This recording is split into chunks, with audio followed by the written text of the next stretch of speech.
لیدونکو سلامونه.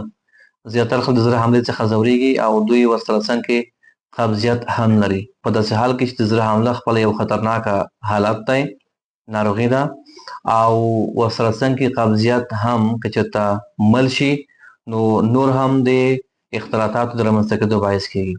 که چېرته یو د زړه حملې مریض کې قبضیت واقع شي نو درې خطرناکه اختلاطات مشکل پکې رامنځته کېدلی شي.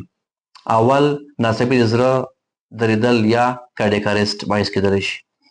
او دوهم، د زړه د بېنظمیو ناڅاپي بېنظمۍ رامنځته کېږي، د مریض زړه ډېر زیات د مشکل سره مخ کېږي او د مریض ژوند هم اخیستلی شي.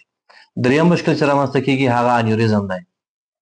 د زړه د حملې مریض کې هغه ساحه چې ضعیفه شوې، کمزوري شوې ده، هغه بهر ته وځي، نری کېږي او پکې وینې جمع کېږي چې دا بیا خلاص جراحي عملیات غواړي.